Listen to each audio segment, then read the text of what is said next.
what we have here today, I think we'll refer to as Schwinn drop bar cantilever clunker. The frame and fork are mid to late 60s Schwinn middleweight cantilever frame. Aluminum 26-inch wheel set, quick release. The rear 7-speed cog, 11 to 32. The rear derailleur is a Shimano Dior LX. The tires are Continental Traffic 26 by 2.1. One-piece crank up front with a 39 tooth chain ring.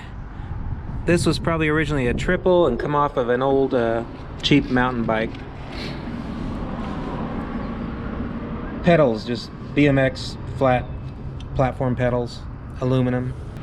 Yeah, I've got a 1-inch to 1 1/8 inch quill stem adapter. The stem itself is 70 millimeters with a 17-degree rise. The handlebars are from State Bicycle Company and are their all-road bars. They're pretty shallow and short, and they do have a little bit of flair to them. These Brifters are just some no-name brand and were the cheapest I could find. It's 7-speed, which I'm surprised they make a 7-speed Brifter, but that worked out for me. They work surprisingly well. You got your big paddle for your lower gear and the smaller paddle for your higher gears. Caliper brakes, both front and back. Schwinn approved up front. In the back, I don't know what it is, just something out of my parts bin. I'm surprised how well the levers work with these brakes. I didn't know what to expect, but I'm able to stop even while braking from the hoods. The seat is just something I had. The brand, I guess, is by Highland or Highland. A solid aluminum 13/16 rod with the shim up top so the clamp will hold. Water bottle cage just held on by some hose clamps. I removed the kickstand, left the housing for it, but I may remove that later.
Back at home now, and I thought I'd show you in a little more detail how I mounted the brakes on this bike.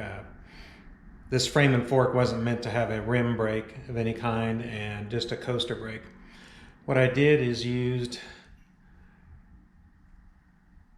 whatever this is, brake pad holder or the brake pad stud, whatever this thing is here, off of a cantilever style brake. On the rear, it's bolted up in the fender stay, and then the caliper brake just runs through the hole of this.